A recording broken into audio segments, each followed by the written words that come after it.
उत्तों मींह चढ़िया आंदा है, उत्तों मींह चढ़िया आंदा हैगा।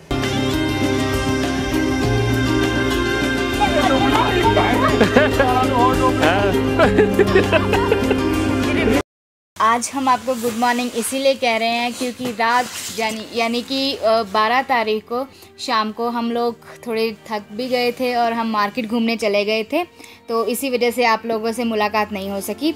मगर आज 13 तारीख है और हम जैसा कि आप देख रहे हैं बहुत ही सुनहरी सुबह हो चुकी है और हम लोग सोनमर्ग में बैठे हुए हैं।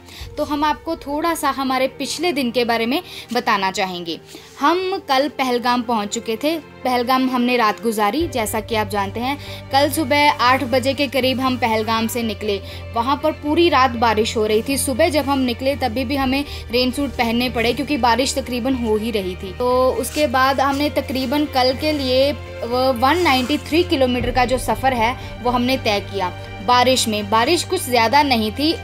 पूरी डल लेक को हमने पूरे अच्छे तरीके से देखा, उसका लुत्फ़ उठाया, अच्छी फ़ोटोग्राफ्स खींची, मूवीज़ भी बनाई और फिर हमने कुछ 5-6 किलोमीटर तक आगे जाकर वहाँ पर हमने अपनी बाइक्स को रखा, पार्क किया और वहाँ पर हमने शिकारे की जो है वो सैर की। डल लेक के जो अच्छे सीन्स थे उनको अपने कैमरों में, अपने मोबाइल्स में कैप्चर किया और बहुत इंजॉय किया, जिसे हम कहते हैं कि वो इस ट्रिप का सबसे बेहतरीन लम्हे थे जो हमने उस वक्त अपने कैमरों में कैद किए, क्योंकि उस वक्त सभी एक बहुत ही अच्छे मिजाज में लग रहे थे, क्योंकि सब वो आसपास का जो वातावरण था वो चेंज हो चुका था। उनकी वो खुशी जो हम बता सकते हैं नहीं आपको कि क्या फील कर रहे थे वो लोग उस वक्त जब वो डल लेक की वो सैर कर रहे थे, क्योंकि 2-3 दिन से लगातार हम लोग राइडिंग पर हैं। जैसा कि आप जानते हैं, रोड्स, एटमॉस्फेयर और बारिश और कीचड़ वगैरह, डस्ट, इन सब की वजह से थकावट भी बहुत हो गई थी। लेकिन कल की जो डल लेक की सैर थी उसने सारी थकावट जो थी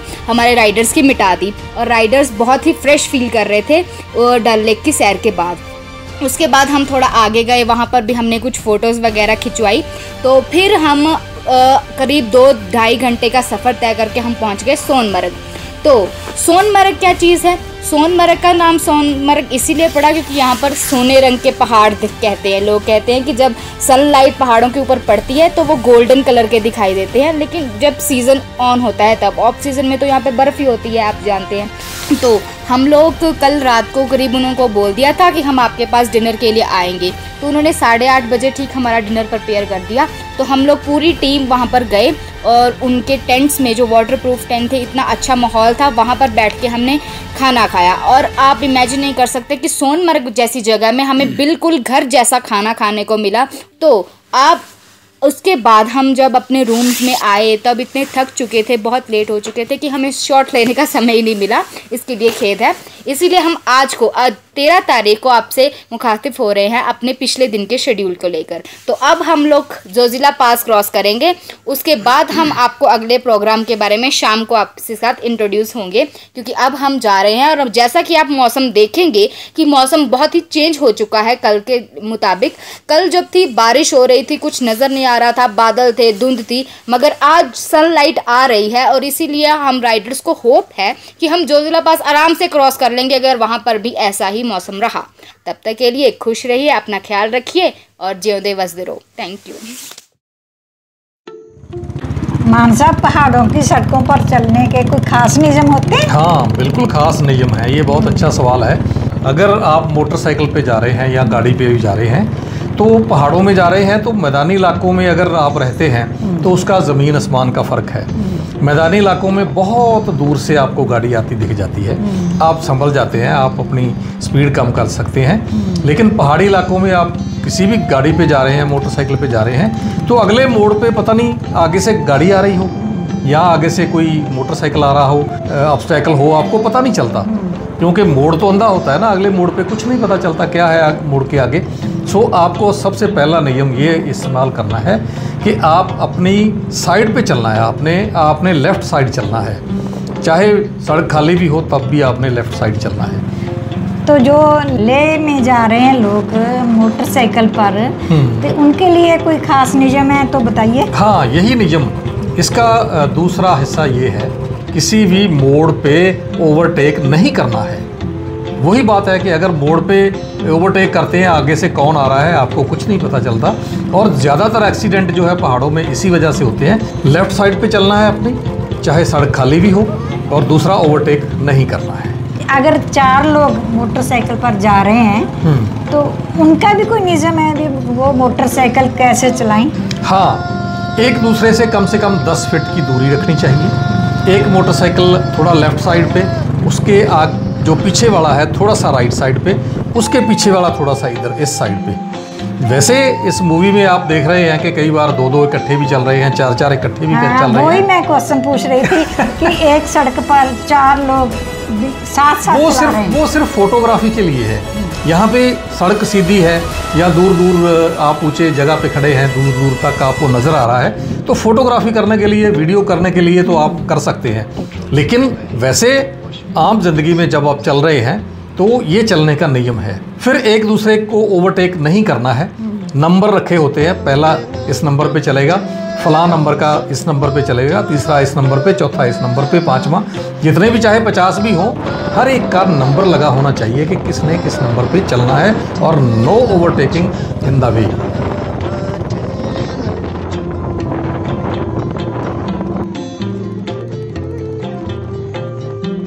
ये कहाँ पहुँच गए आप? कुछ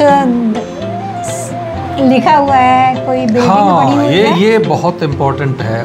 ये 1947-48 में पाकिस्तान की आर्मी और कुछ वहाँ के कबायली लोग हैं, उन्होंने कश्मीर पे हमला कर दिया था और तकरीबन तीसरा हिस्सा कश्मीर का उन्होंने कब्जे में कर लिया। लोगों को लूटा, लोगों को मारा। तो वो जोजीला पास के पास आ गए थे। वो जोजीला पास तो श्रीनगर के तो बहुत पास है ना, तो वहाँ पे पहुँच गए थे जोजीला पास पे। तो इधर से जब इंडिया को पता चला तो इन्होंने हमला किया वहाँ पे। तो 1947-48 में ये देखिए कि नवंबर-दिसंबर में टैंक लेकर पहुँच गए हमारे लोग और वहाँ से उनको खदेड़ा। नवंबर ਦੇ ਵਿੱਚ ਅੱਜਕੱਲ ਆਉਣਾ ਔਖਾ, ਨਵੰਬਰ ਦੇ ਵਿੱਚ ਆਉਣਾ, ਟੈਂਕ ਲੈ ਕੇ ਆਉਣੇ, ਤੇ ਹਵਾ ਧੁੰਦ ਪੈ ਰਹੀ ਹੈ, ਟੈਂਕ ਲੈ ਕੇ ਆਉਣੇ, हमला हो रहा है, शैलिंग हो रही है, गोलियां चल रही हैं, बम डिग रहे हैं। उस हालत ਦੇ ਵਿੱਚ जाके जिला कैप्चर करना बहुत कमाल की गल है। इंडियन आर्मी जिंदाबाद। अगर वहाँ से जोजीला पास से उनको खदेड़ा नहीं जाता तो श्रीनगर हम गवा चुके होते। सो ये जगह जो है, यहाँ पे बहुत सारी कुर्बानियाँ हुई थी। भारतीय फ़ौज के बहुत सारे जवान शहीद हुए थे, उनकी यादगार यहाँ पे बनाई गई है। तो जो भी इस रास्ते से जाता है या आता है तो उनको ज़रूर सलाम करता है, उनको अपने अकीदत के फूल जो है वो ज़रूर भेंट करता है, उनके चरणों में नमस्कार करता है कि उनकी वजह से जो है आज कश्मीर जो है वो आज़ाद है। इस पहाड़ी एरिया में जब ट्रक वगैरह चलते हैं तो कहते हैं ना उनका मोशन बंद हो गया, क्या उनकी स्पीड में फर्क पड़ जाता है, वो क्या होता है? वो ऐसा है ना, चढ़ाई तो एकदम स्टीप है, ऊपर है, और ट्रक के ऊपर लोड बहुत ज़्यादा है। सो कई बार ऐसा है कि भरे ट्रक जो है ख़राब भी करते हैं ना, तो मोटरसाइकिल वाले जानबूझ के उसके आगे लगा देते हैं, थोड़ा सा आगे, वो उसको अपने रेस से पैर हटाने पड़ जाते हैं, उसका मोशन टूट जाता है, उसको सज़ा मिल जाती है। लेकिन ऐसा कभी नहीं करना चाहिए, कभी नहीं करना क्योंकि उसका नुकसान भी हो सकता है। और वहाँ पे एक और चीज़ आपको बताता हूँ कि ट्रक वाले बहुत शरीफ बन के चलते हैं। बसों और ट्रकों वाले खुद आपको जो है ना रास्ता दे देते हैं, क्योंकि उनको पता है कि अगर इनको आगे रुकना पड़ गया तो मेरा मोशन टूट जाएगा। सो हम तो जब भी मैदानी इलाके में कोई ट्रक वाला कोई बदमाशी करता है ना, हम उसको दुआ देते हैं कि खुदा तुम्हें ले जाए लेह लद्दाख।